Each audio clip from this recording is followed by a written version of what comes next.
So it all boils down to this, guys. Creed 3 is now available for you to check out in theaters everywhere, featuring the return of Michael B. Jordan as Adonis Creed, a great character, along with Tessa Thompson once again as his wife Bianca, and it features the debut of Jonathan Majors as Damien. This also features the directorial debut of Michael B. Jordan himself, and this guy, oh man, he just continues to impress, doesn't he? Well-deserved star on the Hollywood Walk of Fame that he just got earlier this week. But okay, Adonis Creed is thriving in his career and family life while still dominating the boxing world. But when Damien, a childhood friend and former boxing prodigy played by Jonathan Majors, resurfaces after serving nearly 2 decades in prison, he's eager to prove that he deserves his shot in the ring. And lo and behold, the face-off between former friends is more than just a fight. This is personal. So Donnie must put his future on the line to battle Damien, a fighter who has nothing to lose. And the way these two characters are written just makes everything feel so personal. And that, my friends, is one of the many things that I loved about Creed 3. Oh man, where do I even begin with this? I could not help but smile a huge-ass grin on my face the entire 2-hour runtime tonight. Creed 3 was awesome. Now let's talk about Michael B. Jordan for a second. This is a generational talent. He has proven time and time again, including in the first 2 Creed movies, that he is one of the best actors alive right now. So going into Creed 3, knowing that he directed this, I was a little bit cautious. Because we all kind of saw what happened when Sylvester Stallone stepped into the director's chair going into the 1980s. The Rocky movies became increasingly silly and very stupid. But thankfully, there is absolutely no silliness to be had here. Creed 3 is such a relatable story of personal demons and overcoming your own anxiety about your past. It even says on the poster that you can't run from your past. And they hammer that theme in over and over and over again. Not only through a very cleverly written script, which shines through on the screen, but also through immaculate performances, especially from our 3 leading players. Michael B. Jordan continues to prove that he is one of a kind, and that this character is one of a kind. A second-generation heavyweight champion of the world, taking so much likability from the late Apollo Creed, and adding in so much more family drama into the mix. His chemistry that he shares with Tessa Thompson, who is once again, by the way, so incredibly underrated, not to be overlooked. She is so damn good in this movie. You build on the dynamic that these two have shared through the first 2 Creed movies, but then you also layer in little Amara, their daughter, who we met in Creed 2. They welcomed into the world in the previous installment, rather.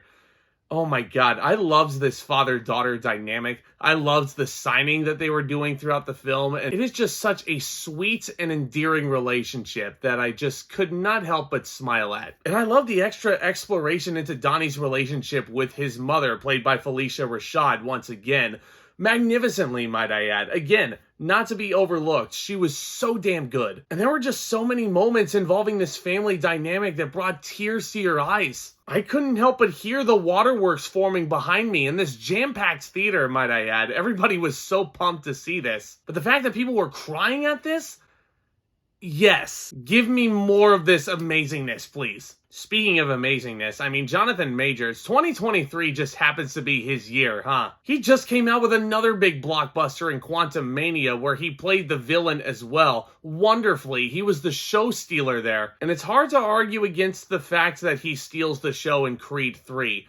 This is a very deceptively smart antagonist. And guys, in my humble opinion, this is the most complex and layered antagonist character that we've gotten in a Rocky movie since Apollo Creed himself. Now, there is a very clear divide between these two characters. Apollo Creed, Donnie's father, very nice guy. Carl Weathers, very charismatic. Jonathan Majors as well is an extremely likable individual when you first meet him. But then when you start to peel back the layers and his motivations for actually getting into the boxing world and why he resents Donnie so much, this is a great villain. This guy is absolutely conniving. He is a hothead, hulking as well. Jonathan Majors got ripped for this project. Very intense as well, not only in the serious moments, but when it comes to getting in between the ropes, Man, oh man, there's nothing better than seeing an intense personal rivalry play out on screen. And these boxing sequences are directed so incredibly well. You've probably heard it in so many other reviews that Michael B. Jordan is heavily influenced by anime. And then when you actually watch the movie and see how he helms the boxing sequences in here,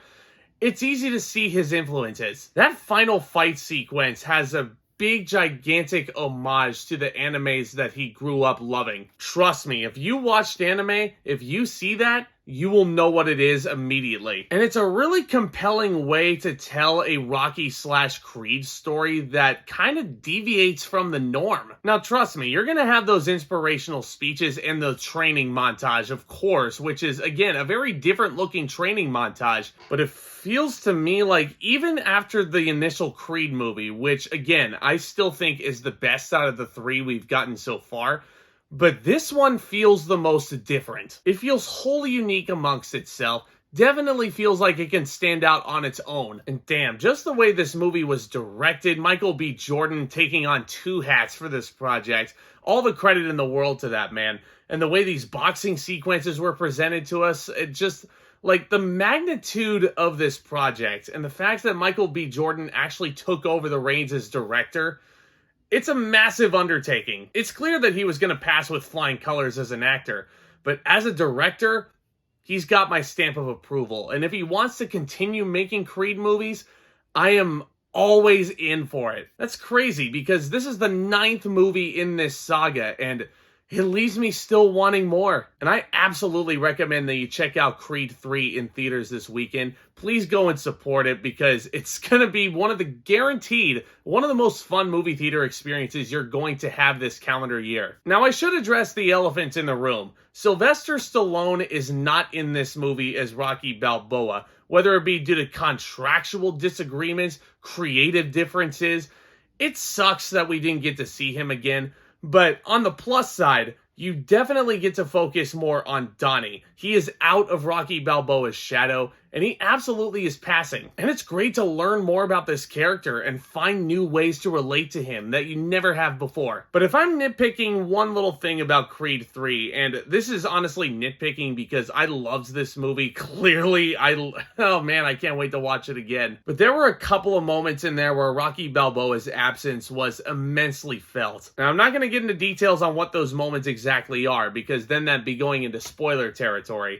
But man, just sitting there in the theater, I was like, yeah, Sly would have definitely added to this, huh? This is definitely not a knock on any of the work these actors are doing in this movie, because this is just top tier material.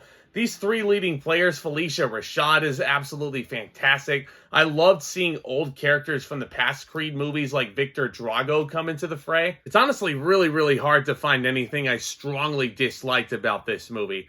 Cannot recommend this one enough. It has my huge, gigantic stamp of approval. I'm going to give Creed 3 an A. 3 Creed movies in, and all 3 of them have been absolutely magnificent. But let me know what you thought of Creed 3 down in the comments section below. What is your favorite Rocky franchise installment so far? I have had such a blast doing this as my retro series to open up the year 2023. It's been a real blast because I hadn't revisited those movies in a while. This gave me a reason to see them again. Guys, if you're a new viewer, do consider becoming a subscriber and tap on that bell so you don't miss another second of the exciting action over here. Hit that thumbs up as well, because if you like cinema and all things entertainment, this channel is the place to be, and this only helps continue to grow this amazing community of lovely viewers like you. But guys, y'all are the best. Stay tuned for more exciting videos very, very soon. And with all that being said, back talk, commence.